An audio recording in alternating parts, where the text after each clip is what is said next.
All right, welcome to this continuation of my DireLands system agnostic dark fantasy campaign setting episode. Well, I guess development episode, I should say. My name is Adam, and in this episode, I'm going to be outlining the DireLands fantasy campaign setting organizations. I'll also be discussing some other concepts of the DireLands setting, but organizations is sort of the main purpose of this video. It's also to help me further develop them out rather than just sitting in my little echo chamber and making stuff up. It's nice to sort of share stuff with other people. So let's get into it. All right, so you can see, of course, we've got our logo set.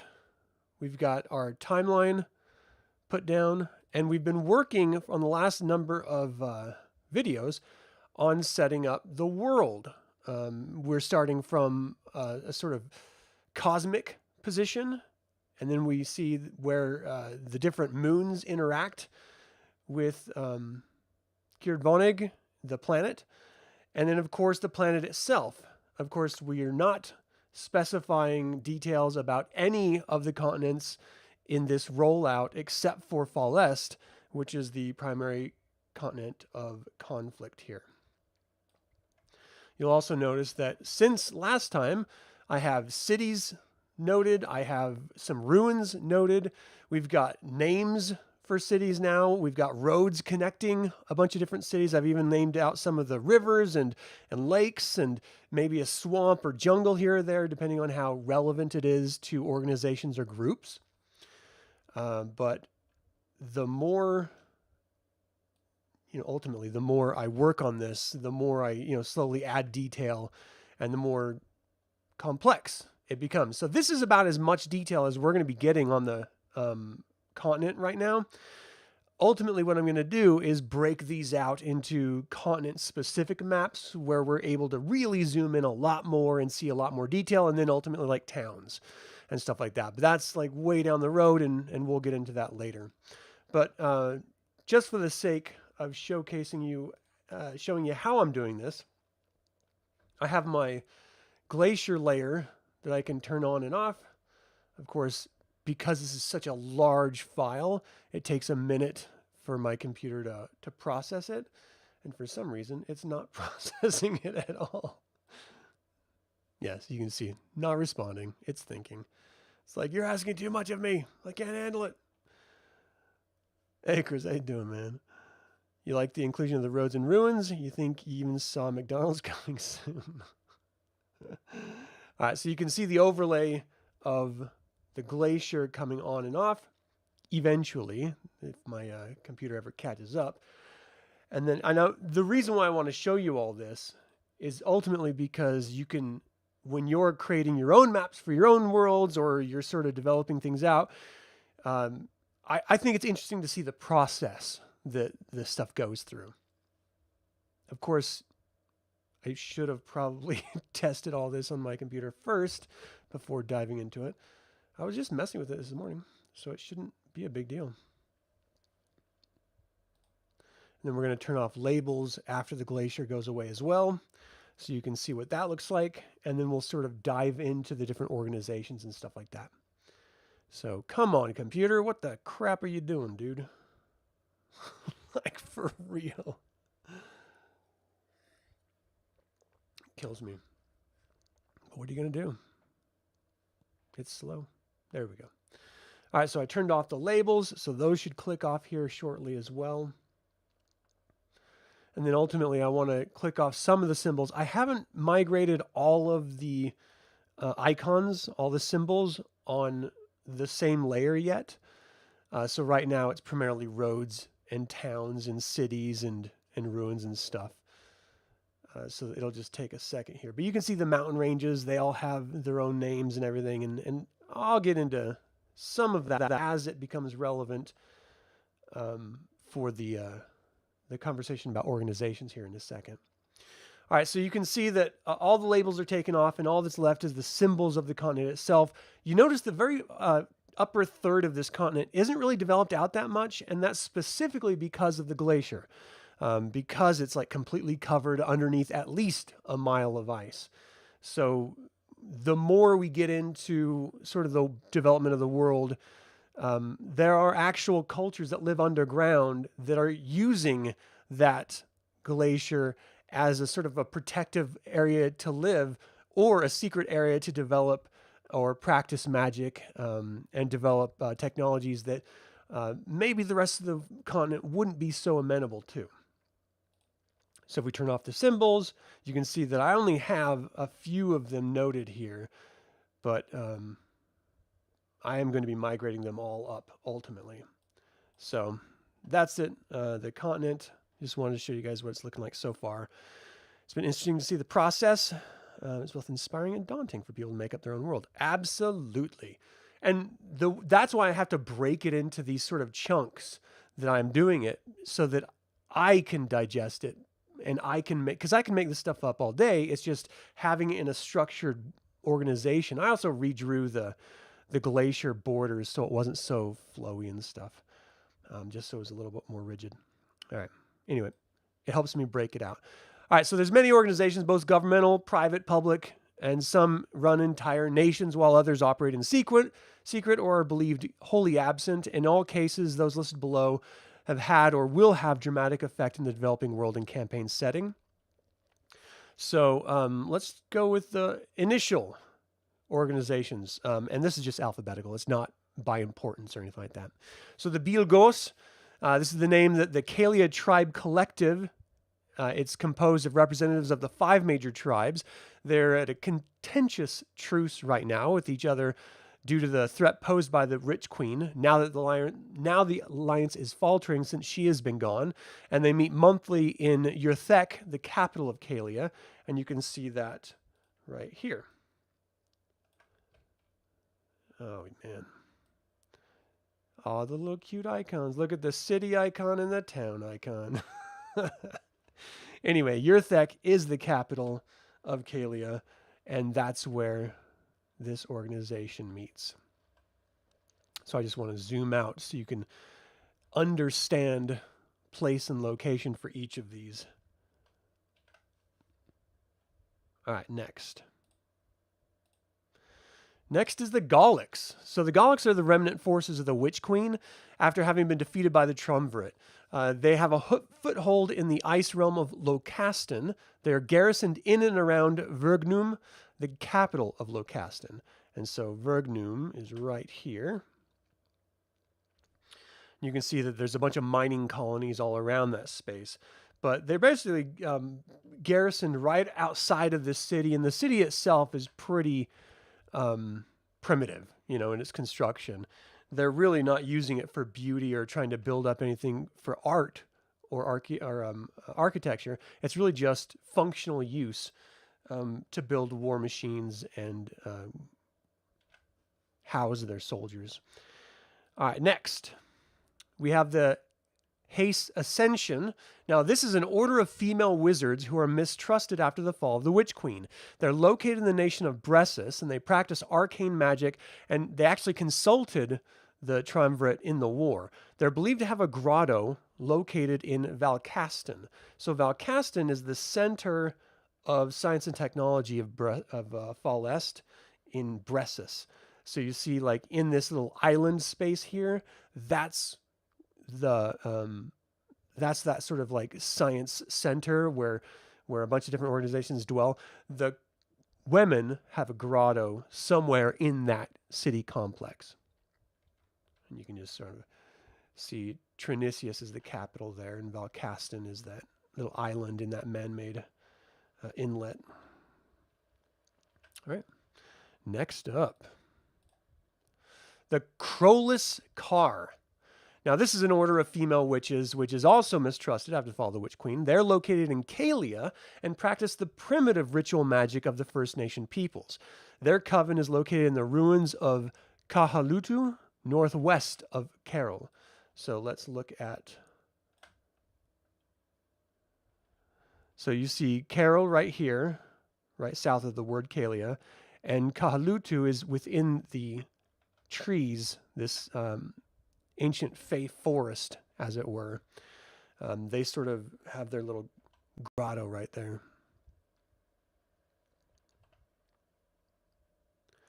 And it's important to have a handful of organizations sort of defined so that when characters are creating, or I'm sorry, when players are creating their characters in this world, they have options if they want to be affiliated with some sort of group. They have options to do so. And then there's benefits of being a part of an organization, of course. You know, resources and information is the most obvious. All right, the next group here is called the Order of the Fist. This order of female monks are mistrusted after the fall of the Witch Queen. You're going to find that with every other female sort of magic-using cultures, organizations. Now, they live in monasteries in Locastin, and they joined the Triumvirate to overthrow the Witch Queen. Their monastery of Vulqua is located high in the Karst range of mountains. So that's right up here. So you can see the Vulqua right there. You actually have to traverse like massive, steep mountains through these really tentative trails that traditionally wild goats will sort of use in order to feed and hunt off of the mountain. But yeah, there's this monastery built into the rocks, into the mountains itself, just right there. And that's in the northeastern. You know what I haven't put up here, which is kind of ridiculous, is the little north position icon. I'll have to figure that out real quick. All right, so the next one is called the Triumvirate. Now, of course, this is the knighthood. It's located in Bressus. It's composed of the 3 different branches. The diplomatic branch is led by the Master of Shields, the militaristic branch is led by the Master of Arms, and the hermetic branch is led by the Master of Books. They're primarily located in the capital city of Trinius, but the hermetic branch is actually located in that center of technology and study in Valcastin. So Trinicius is where the other 2 orders of this triumvirate knighthood exist. And the knighthood is incredibly important. Not only is it a civilizing force amongst the 3 nations for security and protection and the development of technologies, it's also this ancient holy order of knights that arose or were originally sort of formed due to the power shifts that the last Ice Age were causing. So they're really integral and important, and they play a huge role in both of the campaigns that I'm developing for this campaign setting, the actual adventure module campaigns.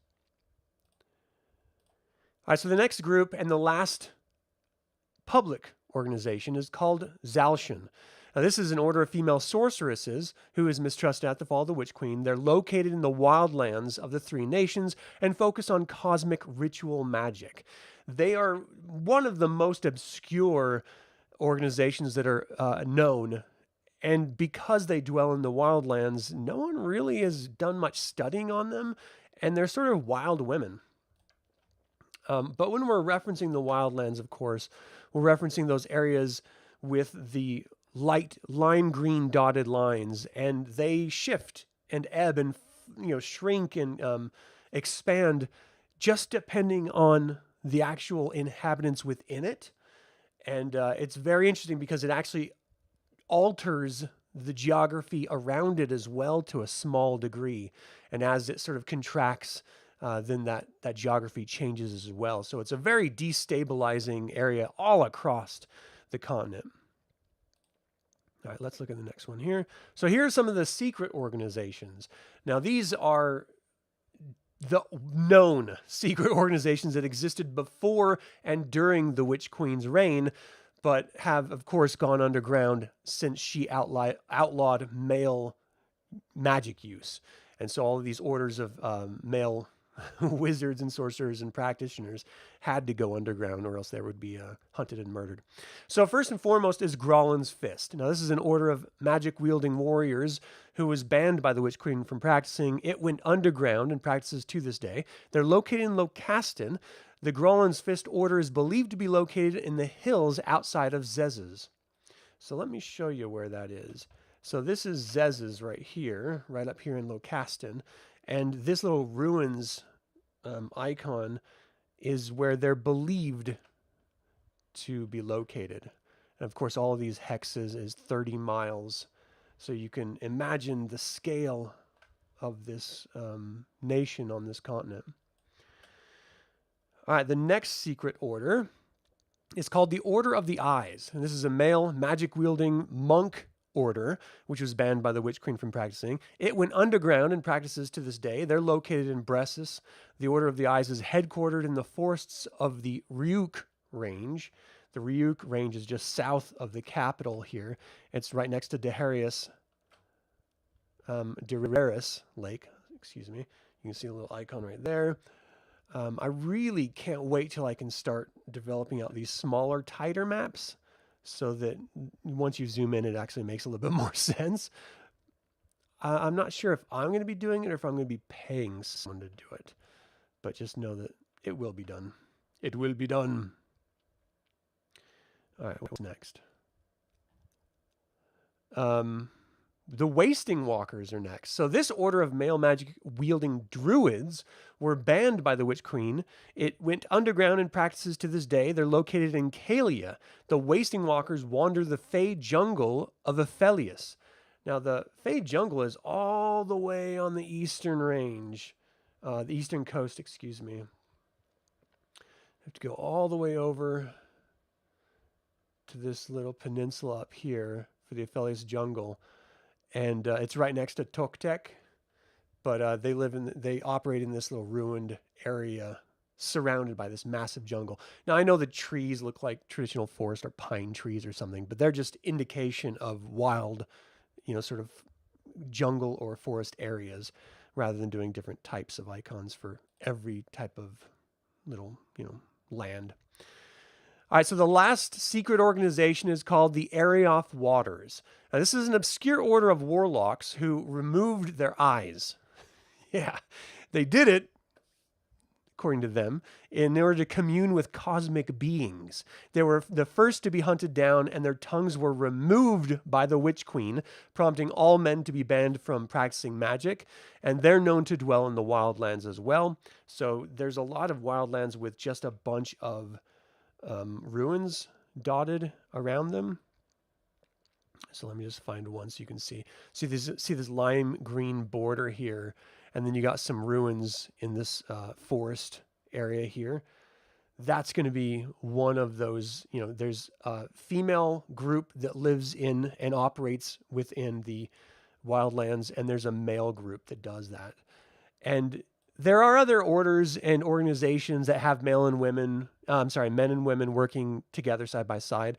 These are just the ones that were straight up outlawed, and they were, went underground, or they practiced such obscure forms of magic that they didn't want anyone to know about them. So they are very much secret orders. And if you're a player character and you're one of them, then it's very rare for you to go out. But then when you're out, you're going to have the visual makeup, unless you sort of go into hiding, of that order. And, for that last order, they removed their eyes and their tongues were ripped out by the queen. And so it became this sort of tradition amongst the future generations of this order to all also remove their tongues in order to fit in with everyone else. So it's a whole thing that creates a sort of rich tapestry of a world with all this lived experience in here. All right, so one of the other last things I wanted to kind of cover were the different races and classes, because obviously when we're looking at a massive world like this that is system agnostic, you want it to be, I'm just going to save this really quick. You want it to be accessible no matter what game system is being used. And because each game system, whether it's a Pathfinder or a Dungeons and Dragons or a Shadow Dark or a Knave or whatever, whatever system is used, you want the races and classes that are built into that system to be able to be ported over. And that's something that I wholeheartedly agree with and encourage. And I think anyone who is going to be playing in the DireLands fantasy campaign setting, and I'm going to be doing this as well with using different game systems inside of DireLands to show how easy it is to integrate. But there are some sort of universal rules that DireLands has that those other systems are not going to inherently be a part of or understand. So when we're talking about the different sort of races, humans are the default race of all of Kjordvonig, of the DireLands campaign setting world. But there are other races as well, both fantastical and traditional fantasy races. There are racial biases and assumptions built into each culture, each base race. And then, of course, as that race is located regionally, whether it's in a specific nation or a specific area of a nation, those cultures are going to have slightly different biases and assumptions about other races. And I'll be going into all of that once I develop out each of these different individual cultures. But for now, when we're talking about broad organizations and broad race options, always keep in mind that everyone has their own biases, and races, racial groups are no different. So unfamiliar races to the world, I'm going to list the most common races. It's okay if you bring in unfamiliar races to this world and sort of play it, but just understand that everyone's going to freak out. Everyone's going to see them as either monsters or foreign creatures, and they're going to treat them suspiciously with that in mind, or outright attack them. But you can, of course, bring them into the campaign setting. So below here are some of the common Direland races. And as with everything, most of this is broken into threes, and that's because this world is broken up into a trinity of a trinity of nations, a trinity of primary people, a trinity of organizations and forms of races. And we're even going to follow that through with classes, and it's going to become very important when we start developing out the actual game mechanics of the Direlands system. Of course, you can play whatever system you want with it, but there is going to be a stripped down, sort of RPG light version system developed with this as well. So with humans, you have your civilized humans, which are basically going to be your town and city dwellers. You have your tribal humans, which you're primarily going to find in like Kalia, where they're very much like First Nations people all around the world, either nomadic or they've sort of staked out a territory and they just sort of live in that territory. But they're not civilized like cultured humans are with, massive cities and shared information. And then you have your primitive peoples. Now, these are going to be very much sort of cave-dwelling tribes. And because this is a massive world, you do have varying levels of technologically advanced peoples living at the same time regionally around this world. So these these primitive human cultures, some of them live underground, some of them live in caves, some of them live in jungles. It just depends where, regionally they are and how far away removed they are from other sort of civilized hubs of people. But you're going to find these types of people primarily in Locastin or in Kalia, for obvious reasons. And with elves, now they all originally came from Hollis, but elves are located all around Far West, the continent. They have like tight-knit communities that they exist within on Far West, but they also are located all around. And they're broken out between high elves, which is your typical fantasy type of elf, wild elves, which are your nature-loving elves, and dark elves. And dark elves are going to be the elves that primarily live underneath the ground, but you're also going to find them sometimes adventuring out into the under the open sky, as it were. And this isn't so far removed from dwarves as well. So with dwarves, you have your hill dwarves, which are your surface level dwarves, mountain dwarves that live underneath the mountain, and then dark dwarves, which are very much underneath the earth, but they shun sunlight primarily, and they usually have some sort of connection with some sort of ancient culture or god worship that has kept them isolated and alone, even separate from the mountain dwarves primarily. Mountain dwarves, of course, will trade with the rest of the world, whereas deep dwarves probably, or dark dwarves probably won't. And then halflings. You have your civilized halflings, which all came from Quill originally, and they are intermixed with civilized humans and civilized elves and dwarves. You have your tribal halflings, which are very much like the tribal humans. Sort of, you have like little groups of them that are nomadic and move around, but then you also have deep halflings, which are very much underground dwelling halflings. And then you have your half races. This is just something when humans come in contact with another race, sometimes things happen. You know what I'm talking about. Sometimes it's not all loving and cuddling. Sometimes it's wartime and pillaging. But you end up with half elves, half orcs, and half ogres. And that just depends regionally where, they were discovered and whatever happened in order to create them. They're not all from, not all the women are from human communities. Sometimes it's human men with orc women and with ogre women, and you get the half versions of the species that way as well. And then, of course, we have gnomes. Gnomes are very, very rare to be discovered on planet, but they are there. And I say on planet because traditionally they live up in the moon of Doce. And that's, of course, on a 25-year cycle all around Kirdvonig, the planet. So you have your mountain gnomes, your wild gnomes, and your deep gnomes. Deep gnomes don't really get off of that moon very often, and they sort of control the magic of that bridge that's created when it gets close. They probably aren't good at all. They're probably evil. Maybe there's a good version of them, but they have insidious plans informed by their dark gods they worship. And then the wild gnomes, they're sort of free wandering people. They don't have a specific home, and they're traditionally, sort of live like a gypsy type life. And then, of course, your mountain gnomes, they're like locked down in their locations.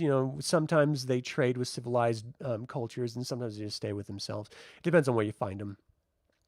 Ultimately, all of the deep and dark subraces may be encountered above ground, but their homes are always beneath the surface of the planet or the moons. All right, so let's talk about the classes next, because this is another thing that is really integral to playing any fantasy game or fantasy system, is what races are available and then what classes are available. I don't really have any restrictions when it comes to what races can be what classes. As I develop out the different cultures of these different races, then of course you're going to find that some of them are more inclined to one type of a class than another, or classes than others. But it's really open for players to just create something that they want to play, that's creative and original and fun for them, that excites them to be a part of the DireLands fantasy campaign setting. So magic, you always have to remember, if you're going to port in your own classes, that's fine, but always keep in mind that magic is mistrusted by most people on this planet. The Witch Queen had banned men from being able to practice, and in her downfall, women were then mistrusted because she was seen as a woman, and they just don't like the idea of another woman rising to power in the vacuum of men practicing magic and being able to, be the second Witch Queen, as it were. So you can have magic users, of course, just know they either have to keep it under wraps or they're going to be shunned, violence is going to be directed toward them because of who and what they practice. All right, so there are national biases and assumptions for even classes. Anyone from Locastin, the nation of Locastin, even if they're not evil, they're always seen as evil if it's known that they came from Locastin. And that, of course, is because of the Witch Queen. Kalia has intertribal conflicts in addition to natural animosities, which you can expect in any, sort of First Nation tribal cultures. There's going to be wars between them. There's going to be border conflicts. There's going to be, all sorts of problems. Bressus sees themselves as superior, and so they mistrust anyone from Kalia or Locastin. And that's just something that you're going to have to deal with as a reality, So there's a bunch of different classes, but we should always keep in mind that, as with the trinity of everything, whether it's the races or the classes, it's broken down between a refined option, a primitive option, and an adventurous option. So you have your traditional 4 classes of warrior, thief, priest, and magi. These are really basic archetypes, but they are seen in specific disciplines within the DireLands setting. So warriors are the backbone of any adventuring party. They face off against the enemy without fear, and they stand up for party members. And the disciplines that are specific to the DireLands campaign setting are the knights, the barbarians, and the swashbucklers. These are very specific classes that I will be developing out in the DireLands stripped down fantasy system. But as far as the setting goes, just keep in mind that that's kind of the stripped down options, the refined option, primitive option, and adventurous option. So next is the thief. Thieves operate in shadows and monetize secrecy. They will help safely navigate a dungeon as well as be the go-to character for collecting a hidden artifact. And the disciplines of the thief, the sort of subclasses, are the rogue, the assassin, and the tomb raider. And they'll have their own individual strengths and weaknesses, all within the thief umbrella. The next one is the priest. So every fleshed out party needs someone to support their efforts, whether through blessings from their god or recovering after a battle. The disciplines, the sort of subclasses of the priest, are the cleric, your traditional fantasy cleric, a shaman, which is a tribal version of that, and missionaries. And this is a sort of a adventurous, proselytizing version of a priest that goes around. Now, as I develop out the different cultures for the different races and the different gods that those races worship, that's really where you're going to see the differences between the missionaries, shamans, and clerics in their practicing. So it's important to understand that. And then, of course, we have our final class, the Magi. This is, even though magic was outlawed or is mistrusted, they're both public and secret societies which study and practice the most ancient of mysteries, magic. And the disciplines or subclasses of the Magi are the wizard, the sorcerer, and the occultist. Remember, cosmic fantasy is going to play a major role in DireLands. I mean, it's rumored that that's where the Witch Queen came from originally, is the sort of the cosmos itself. She's this sort of otherworldly or other dimensional being. And so we have secret societies, both male and female secret societies, which operate and commune with cosmic entities. And that's going to be a major theme, whether it's with the primary fantasy campaign of the Witch Queen and the overthrow of the Witch Queen, or the post, sort of current timeline fantasy campaign that I'm developing, where it's secret organizations that are seeking power and infiltrating the different nations and trying to basically get their tentacles in there and control them. So it'll be up to the heroes, as it were, to discover and stop them before they can wreak too much havoc or damage on the people. Excuse me. All right, so that is the organizations. Those are the organizations. Those are the secret societies. And of course, those are the races and class options with DireLands.